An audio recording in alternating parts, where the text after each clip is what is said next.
ஓம் சாந்தி. March 27, 2025.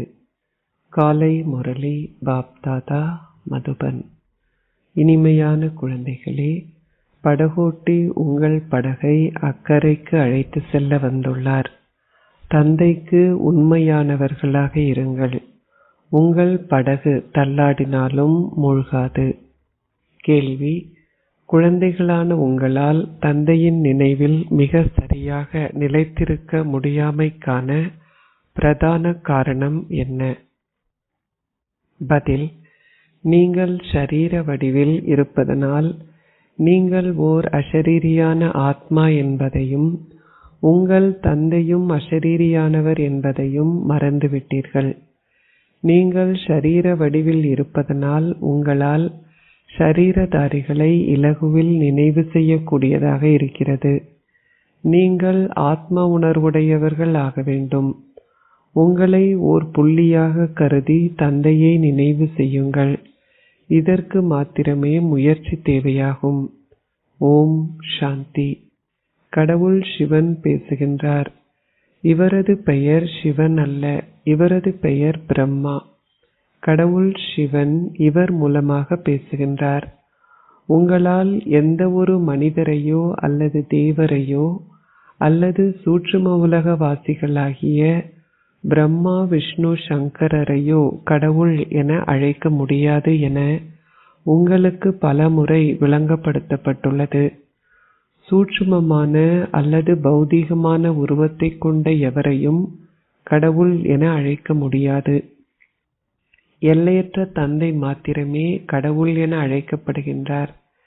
கடவுள் யார் என்பது எவருக்குமே தெரியாது. அவர்கள் நேத்தி, அதாவது தங்களுக்கு தெரியாது என கூறுகிறார்கள். இதனை மிக சரியாக அறிந்தவர்களும் உங்களில் வெகு சிலரே உள்ளீர்கள். ஆத்மாக்கள் கூறுகின்றார்கள், ஓ கடவுளே, எவ்வாறாயினும் ஓர் ஆத்மா ஒரு புள்ளி ஆவார். ஆகவே தந்தையும் ஒரு புள்ளியாகவே இருக்க வேண்டும். தந்தையே இப்பொழுது இங்கு அமர்ந்திருந்து குழந்தைகளாகிய உங்களுக்கு விளங்கப்படுத்துகின்றார். பாபாவிடம் உள்ள சில குழந்தைகள் இன்னமும் எவ்வாறு தாங்கள் புள்ளி வடிவமான ஆத்மாக்களாக உள்ளார்கள் என்பதை புரிந்து கொள்வதில்லை. இருப்பினும் இதனை மிக சரியாக அறிந்து கொள்கின்ற சிலர் உள்ளார்கள். அவர்கள் தந்தையை நினைவு செய்கிறார்கள். எல்லையற்ற தந்தையே உண்மையான வைரம் ஆவார். வைரங்கள் எப்பொழுதும் மிக சிறந்த சிறிய பெட்டிகளிலேயே வைக்கப்படுகின்றன. எவராவது தன்னிடமுள்ள ஒரு வைரத்தை மற்றவர்களுக்கு காட்ட வேண்டுமென விரும்பினால் அவர் அதனை ஒரு தங்க பெட்டி அல்லது வெள்ளி பெட்டிக்குள் வைத்தே காண்பிப்பார். ஒரு நகை வியாபாரியால் மாத்திரமே ஒரு வைரத்தை இனம் காண முடியும். வேறு எவராலுமே வைரத்தை இனம் காண முடியாது. போலி வைரத்தை காண்பித்தாலும் எவராலும் அதை அறிந்து கொள்ள முடியாது. இவ்விதமாக ஏமாற்றப்பட்டவர்கள் பலர் இருக்கின்றார்கள். இப்பொழுது சத்தியமான தந்தை வந்துவிட்டார்.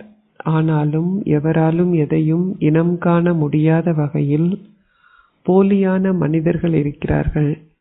சத்திய படகு தள்ளாடும், ஆனால் மூழ்காது என்று பாடப்படுகிறது. பொய்மை என்ற படகை நீங்கள் எவ்வளவுதான் ஆட்ட முயற்சி செய்தாலும் அது ஆடாது. இங்கு இருப்பவர்களும் படகை ஆட்டுவதற்கு முயற்சிக்கிறார்கள். அவர்கள் துரோகிகள் எனப்படுகிறார்கள். படகோட்டியான தந்தை வந்துவிட்டார் என்பது இப்பொழுது குழந்தைகளாகிய உங்களுக்கு தெரியும். அவர் பூந்தோட்டத்தின் அதிபதியும் ஆவார். இதுவே முட்காடு என்று தந்தை விளங்கப்படுத்தி இருக்கின்றார். அனைவரும் தூய்மையற்றவர்களாகவே இருக்கிறார்கள். அவர்கள் அந்த அளவிற்கு போலியானவர்கள். சத்தியமான தந்தையை எவரும் அரிதாகவே அறிந்து கொள்கிறார்கள்.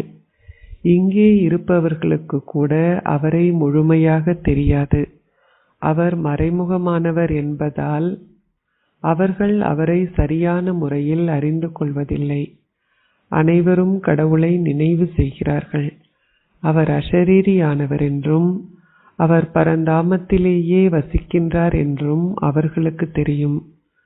தாங்களும் அசரீரியான ஆத்மாக்களே என்பது அவர்களுக்கு தெரியாது.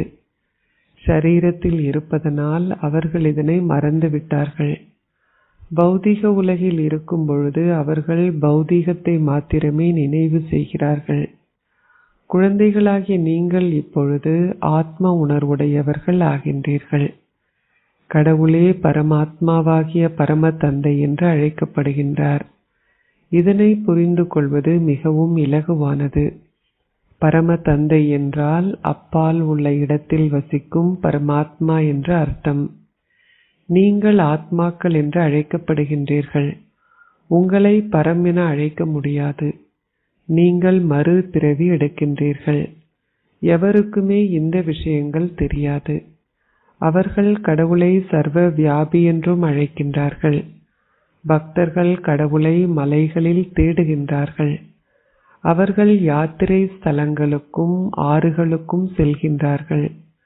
ஆறுகளை தூய்மையாக்குபவர் என்றும் அவற்றில் நீராடுவதால் தாங்கள் தூய்மை ஆகுவார்கள் என்றும் அவர்கள் எண்ணுகிறார்கள்.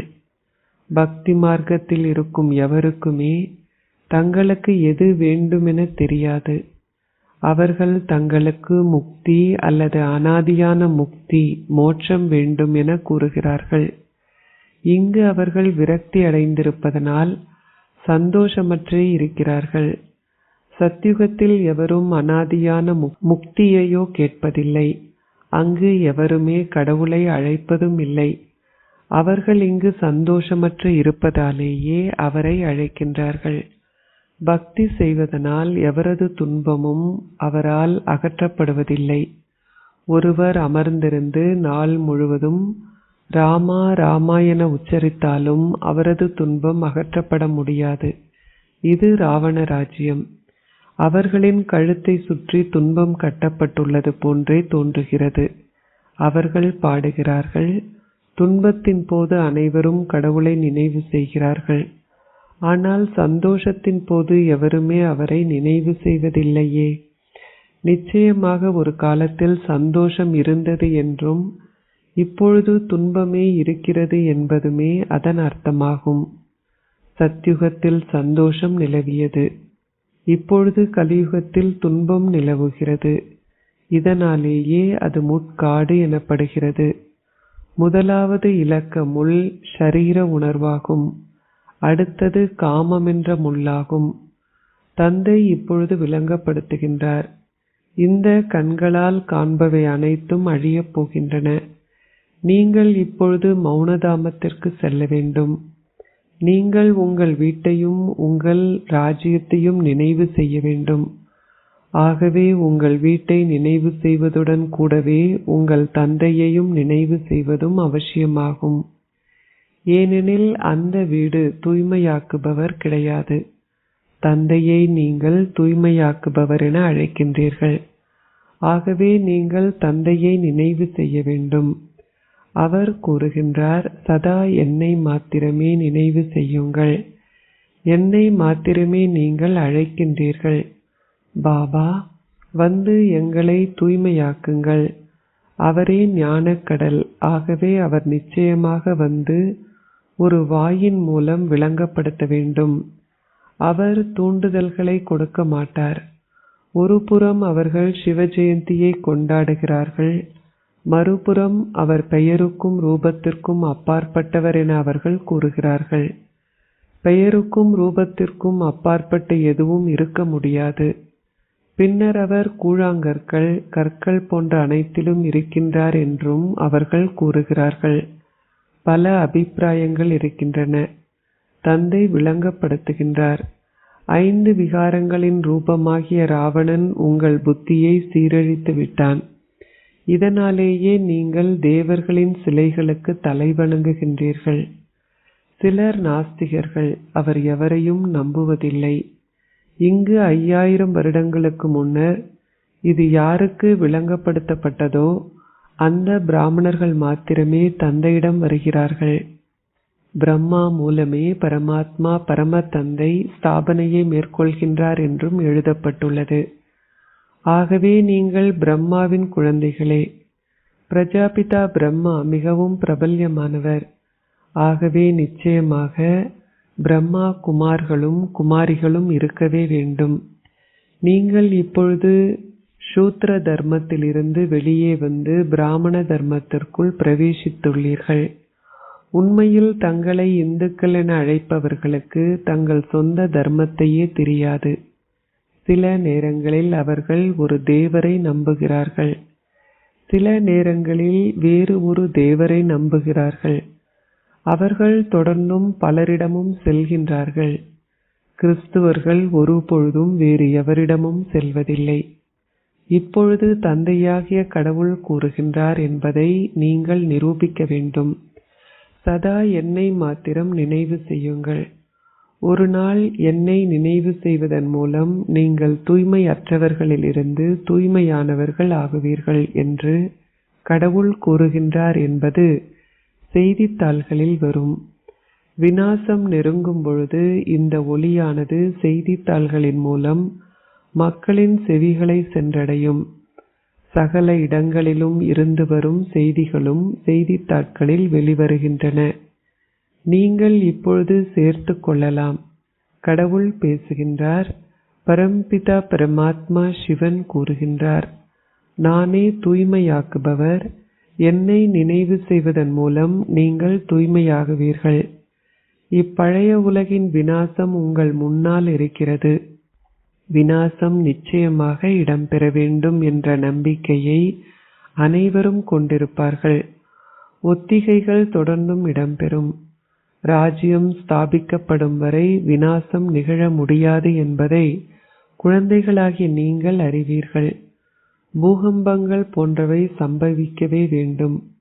ஒரு புறம் குண்டுகள் வெடிக்கும், மறுபுறம் இயற்கை அனர்த்தங்கள் போன்றவை நிகழும். அவர்கள் எந்த உணவையும் பெறமாட்டார்கள். கப்பல்கள் வர முடியாது. பஞ்சம் ஏற்படும். பஞ்சம் காரணமாக மக்கள் பட்டினி சாவை எதிர்கொள்கிறார்கள். உண்ணாவிரதம் இருப்போர் தொடர்ந்தும் நீர் அல்லது தேன் முதலியவற்றை உட்கொள்கிறார்கள். அவர்களின் எடை குறைகிறது. மக்கள் எங்காவது அமர்ந்திருக்கும் பொழுது அவர்கள் மரணிக்கும் வகையில் திடீரென பூகம்பங்கள் ஏற்படும். விநாசம் நிச்சயமாக இடம்பெற வேண்டும். சாது மற்றும் புனிதர் போன்றோர் விநாசம் நிச்சயமாக இடம்பெற வேண்டும் என்று கூறுவதில்லை. இதனாலேயே நீங்கள் தொடர்ந்தும் ராம நாமத்தை உச்சரிக்க வேண்டும் என அவர்கள் கூறுகிறார்கள். மக்களுக்கு கடவுளை கூட தெரியாது. கடவுளுக்கு மாத்திரமே தன்னை பற்றி தெரியும். வேறு எவராலும் அவரை அறிந்து கொள்ள முடியாது. அவர் வருவதற்கென்று குறிப்பிட்ட நேரம் இருக்கின்றது. ஆகவே அவர் இப்பழைய ஷரீரத்தினுள் வந்து முழு உலகினதும் ஆரம்பம் மத்தியமம் இறுதியின் இந்த ஞானத்தை பேசுகின்றார். நீங்கள் வீடு திரும்ப வேண்டும். ஆகவே நீங்கள் அமைதி தாமத்திற்கு செல்வதை குறித்து சந்தோஷப்பட வேண்டும் என குழந்தைகளாகிய உங்களுக்கு தெரியும். மக்களுக்கும் அமைதி தேவை. ஆனால் அவர்களுக்கு யார்தான் அமைதியை கொடுக்க முடியும்? அவர்கள் அமைதியை அருள்பவர்களை பற்றி பேசுகிறார்கள். எவ்வாறாயினும் தேவர்களுக்கு எல்லாம் தேவரான ஒரே ஒரு அதிமேலான தந்தையே இருக்கின்றார். அவர் கூறுகின்றார், நான் உங்கள் அனைவரையும் தூய்மையாக்கி திரும்பவும் வீட்டிற்கு அழைத்து செல்வேன். ஒருவரை கூட நான் விட்டுவிடப் போவதில்லை. நாடகத்திற்கு ஏற்ப அனைவரும் திரும்பிச் செல்ல வேண்டும். நுளம்பு கூட்டத்தை போன்று ஆத்மாக்கள் அனைவரும் திரும்பிச் செல்கிறார்கள் என நினைவு கூறப்படுகிறது. சத்யுகத்தில் மிக சொற்ப மக்களே உள்ளார்கள் என்பதும் உங்களுக்கு தெரியும். இப்பொழுதோ கலியுகத்தில் பல மனிதர்கள் இருக்கிறார்கள். எவ்வாறு அவர்களின் எண்ணிக்கை குறைவடையும்? இது இப்பொழுது சங்கமயுகம்.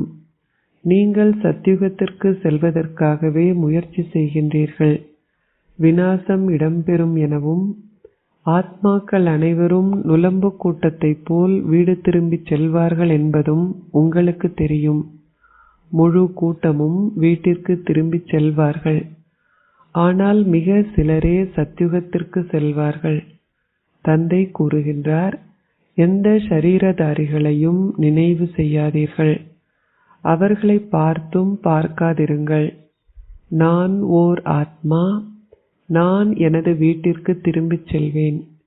நீங்கள் உங்கள் பழைய சரீரத்தை சந்தோஷமாக நீக்கிவிட வேண்டும். நீங்கள் தொடர்ந்தும் உங்கள் அமைதி தாமத்தை நினைவு செய்தீர்களாயின் உங்கள் இறுதி எண்ணங்கள் உங்கள் இலக்கிற்கு உங்களை அழைத்துச் செல்லும். ஒரே ஒரு தந்தையை மாத்திரம் நினைவு செய்வதிலேயே முயற்சி உள்ளது. முயற்சி செய்யாத உங்களால் உயர்ந்ததோர் அந்தஸ்தை பெற முடியாது. உங்களை ஒரு சாதாரண மனிதரிலிருந்து நாராயணனாக மாற்றுவதற்காகவே தந்தை வருகின்றார். இப்பொழுது இப்பழைய உலகில் ஓய்வோ அல்லது சௌகரியமோ இல்லை. அமைதி தாமத்திலும் சந்தோஷ தாமத்திலும் மாத்திரமே ஓய்வும் சௌகரியமும் இருக்கின்றன. இங்கே இல்லங்கள் தோறும் அமைதியின்மையும் அடித்தடி மோதல்களுமே இடம்பெறுகின்றன. தந்தை கூறுகின்றார், இப்பொழுது இந்த அழுக்கான உலகை மறந்துவிடுங்கள். இனிமையிலும் இனிமையான குழந்தைகளே, நான் உங்களுக்காக சொர்க்கத்தை ஸ்தாபிப்பதற்கு வந்துள்ளேன். நீங்கள் நரகத்தில் தூய்மையற்றவர்கள் ஆகிவிட்டீர்கள். நீங்கள் இப்பொழுது சொர்க்கத்திற்கு செல்ல வேண்டும். இப்பொழுது தந்தையும் சொர்க்கத்தையும் நினைவு செய்யுங்கள்.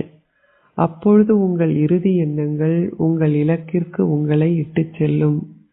நீங்கள் திருமணங்கள் போன்றவற்றுக்கு செல்லலாம். ஆனால் நீங்கள் தந்தையை மாத்திரமே நினைவு செய்ய வேண்டும். புத்தியில் இந்த ஞானம் அனைத்தும் இருக்க வேண்டும். நீங்கள் இல்லறத்திலிருந்து உங்கள் குழந்தைகளை பராமரிக்கலாம். ஆனால் உங்கள் புத்தியில் இதனை வைத்திருங்கள். பாபாவின் கட்டளை, என்னை நினைவு செய்யுங்கள். நீங்கள் உங்கள் வீட்டை விட்டு நீங்கக்கூடாது. இல்லாது விட்டால் உங்கள் குழந்தைகளை யார் பராமரிப்பார்கள்?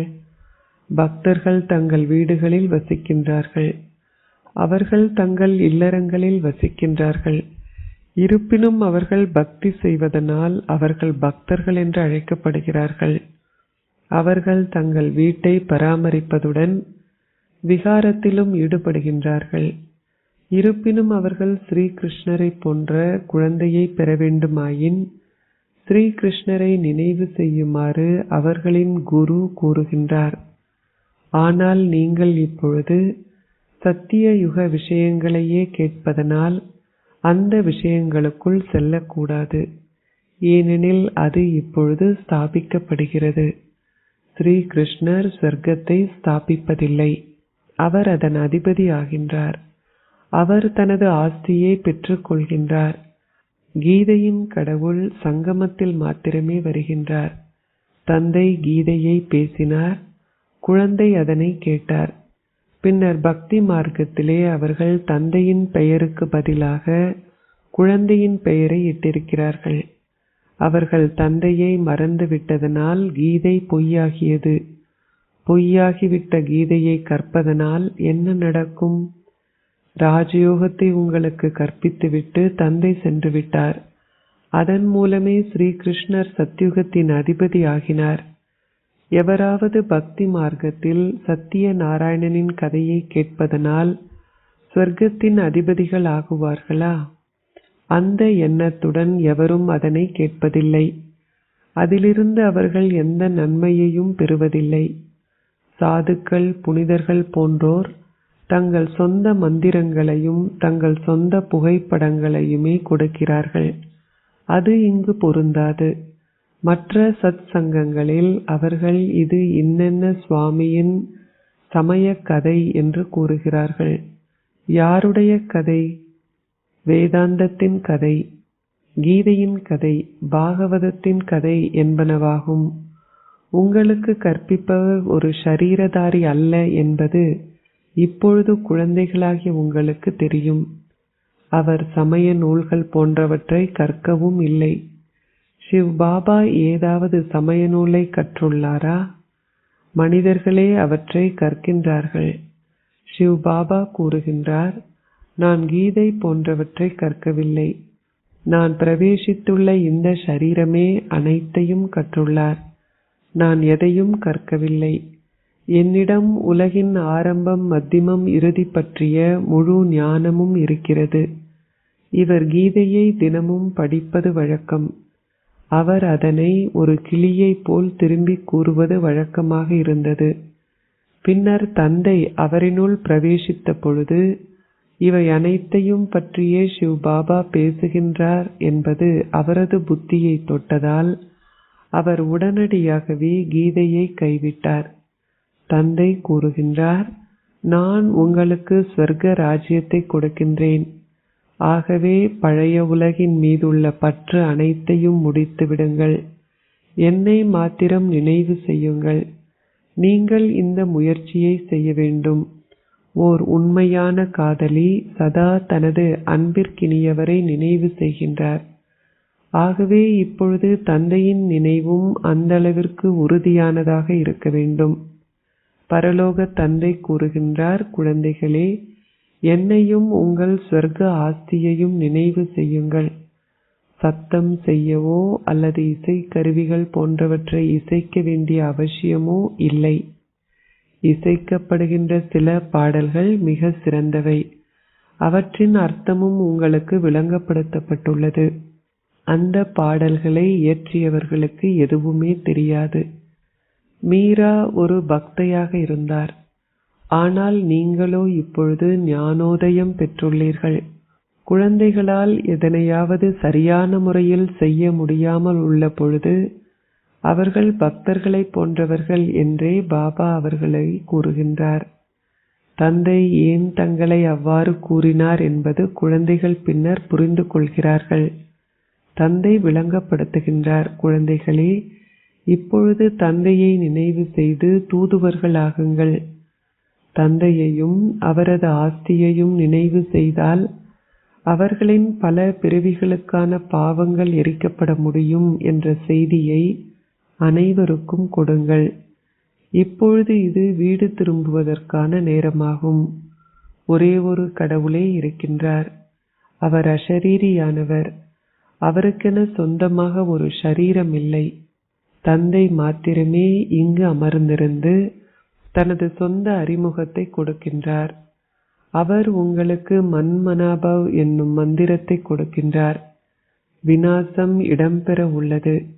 ஆகவே நீங்கள் தந்தையையே நினைவு செய்ய வேண்டும் என்று சாதுக்களும் புனிதர்களும் சந்நியாசிகளும் ஒருபொழுதும் கூறுவதே இல்லை. தந்தை மாத்திரமே பிராமண குழந்தைகளாகிய உங்களுக்கு இதனை நினைவூட்டுகின்றார். நீங்கள் நினைவின் மூலம் ஆரோக்கியத்தையும் கற்பதன் மூலம் செல்வத்தையும் பெறுகின்றீர்கள். நீங்கள் மரணத்தையும் வெற்றி கொள்கிறீர்கள். அங்கே ஒருபொழுதும் அகால மரணம் ஏற்படுவதில்லை. தேவர்கள் மரணத்தை வென்றார்கள். அச்சா, இனிமையிலும் இனிமையான அன்பிற்குரிய எப்பொழுதோ காணாமல் சென்று இப்பொழுது கண்டெடுக்கப்பட்டிருக்கும் குழந்தைகளுக்கு தந்தை தாயாக இருக்கும் பாப் தாதாவின் அன்பும் நினைவுகளும் காலை வந்தனங்களும். ஆன்மீக தந்தை ஆன்மீக குழந்தைகளுக்கு நமஸ்தே கூறுகின்றார். ஆன்மீக குழந்தைகள் ஆன்மீக தந்தைக்கு நமஸ்தே கூறுகின்றோம். தாரணைக்குரிய சாரம் 1. தந்தையிடமிருந்து ஒரு பக்தர் என்ற பட்டத்தை பெறும் வகையில் எத்தகைய செயலையும் நீங்கள் செய்யாதீர்கள். ஒரு தூதுவராகி தந்தையையும் ஆஸ்தியையும் நினைவு செய்ய வேண்டும் என்ற செய்தியை அனைவருக்கும் கொடுங்கள். 2. இப்பழைய உலகில் ஓய்வோ அல்லது சௌகரியமோ இல்லை. இது ஓர் அழுக்கான உலகம். அதனால் அதை மறந்துவிடுங்கள். நீங்கள் வீட்டினை நினைவு செய்வதுடன் கூடவே தூய்மையாகுவதற்கு தந்தையையும் நினைவு செய்ய வேண்டும். ஆசீர்வாதம். நீங்கள் உங்களின் இல்லறத்தில் வாழும் பொழுதும் அப்பால் இருப்பதற்கான மனப்பாங்கை கொண்டிருந்து ஒரு சதா யோகி ஆகுவீர்களாக.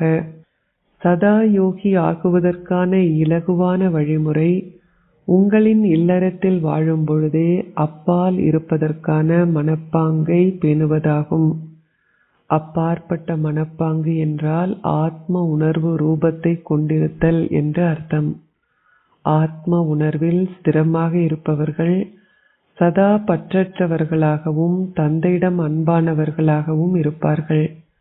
அவர்கள் எதை செய்தாலும் எதையும் செய்யவில்லை, ஆனால் ஒரு விளையாட்டை விளையாடுவதைப் போன்றே அவர்கள் உணர்வார்கள். எனவே உங்களின் இல்லறத்தில் வாழும் பொழுதே ஆத்ம உணர்வு உடையவர் ஆகுவதன் மூலம் நீங்கள் அனைத்தையும் ஒரு விளையாட்டைப் போல் மிக இலகுவானதாக அனுபவம் செய்வீர்கள். நீங்கள் அதை ஓர் பந்தனமாக உணரமாட்டீர்கள். அன்புடனும் ஒத்துழைப்புடனும் சக்தியையும் சேர்த்து கொள்ளுங்கள். அப்பொழுது உங்களால் உயர பாய முடியும். ஸ்லோகம்: சுத்திகரிக்கப்பட்ட புத்தி, அதாவது ஆத்மாவின் லேசான தன்மையே பிராமண வாழ்க்கையின் ஆளுமையாகும். அவ்யக்த இஷாரா: சத்தியம் மற்றும் நற்பண்புகளின் கலாச்சாரத்தை கடைபிடியுங்கள். சக்திகளுக்கு தைரியம் இருக்கும் பொழுது சர்வ சக்திவான் நிச்சயமாக உதவி செய்வார். பெண் சிங்கங்கள் ஒருபொழுதும் எவருக்கும் பயப்பட மாட்டார்கள். அவர்கள் பயமற்றவர்கள். என்ன நடக்கப் போகிறதோ என்பதை அறியாத பயம் கூட அவர்களுக்கு கிடையாது. சத்தியத்தின் சக்தியின் சுரூபமாகி போதையுடன் பேசுங்கள். அத்துடன் அந்த போதையுடன் அனைத்தையும் பாருங்கள். நாங்கள் சர்வ சக்திவான் அரசாங்கத்தை பின்பற்றுபவர்கள். இந்த விழிப்புணர்வை கொண்டிருந்து தவறானவற்றை மிக சரியானதாக ஆக்குங்கள். சத்தியம் வெளிப்படுத்தப்பட வேண்டும், மறைத்து வைக்கப்படக்கூடாது. ஆனால் இனிமையுடன் கூடவே உங்களின் வார்த்தைகளில் பண்புகளும் அவசியம். ஓம் சாந்தி.